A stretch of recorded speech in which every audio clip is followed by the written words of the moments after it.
Hello Star Chaser, Juan here from OGMA on an astronomical mission to help you reach your star. If you're into telescopes, cameras and astrophotography, you just landed on the right planet. On this YouTube channel, I will be posting all sorts of helpful tips, tricks and updates on OGMA products and non-OGMA products too. Today I'm going to share with you how to update the firmware of one of our cameras.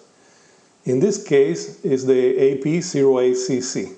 When there is an update, you can go to our website, to the support section, look into drivers, firmware and software.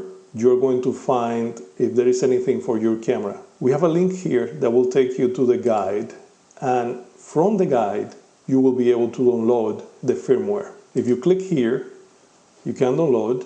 We already have it here in our desktop. Once you download the zip file, double click, and this is the content. Don't try to run the update from here. Extract the files. Extract. Once you have it, close the other window, and this is the directory where you have the extracted content. As you can see, we have 3 files here. This one is the executable file that you will use to flash the content of the actual firmware into your camera. And this other one is a DLL that is necessary for this file to communicate with the camera, right? But you don't need to worry about this one, you only need to worry about these 2. So I'm going to double click and update FW. And Windows usually give us this warning here, and you can skip it by clicking there and then run anyway. The first thing that I like to do always is to check the version that is installed on my camera. And by the way, something very important. At this point, I have already the camera connected to USB and to power. And I'm powering with the power supply unit that we sent you, right?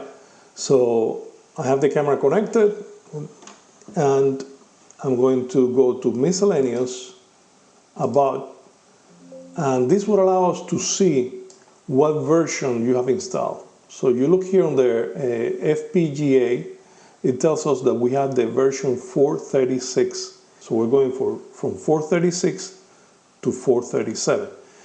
I'm recording this, well, these are the versions that are available. In the future, if you're watching this a few months from now or years from now, you're probably going to have different numbers. Just make sure that you have installed a version that is lower than the version that you're going to update to. So this is good. I'm going to close this. I'm going to click update. And I have here, it opens. I have to make sure that I am inside the right directory, which is this same directory. And I'm going to select the firmware update file. So it's the 437. Make sure that this is the right one. In your case, again, it will be probably a different number, but make sure that you are selecting the file that you want to install or that you want to flash into the camera. I will click open. There's going to be a confirmation here. Another confirmation is going to tell me you're going to go from FPGA 436 to 437. Cool, this is exactly what I want. In your case, if you're watching this in the future, it's going to be probably 438 to 439, something like that. But just try to make sure that this makes sense. I will click OK, and the process will start. While this is happening, make sure that you don't disconnect the power supply from the camera, that you don't disconnect the USB cable. Let it just go through, and everything will be fine. It should take approximately 10, 15, 20 seconds to flash. We get a confirmation now. The update is completed and that we have the FPGA 437, which is exactly what we were trying to do. This is it. You have now your camera up to date and you're good to go.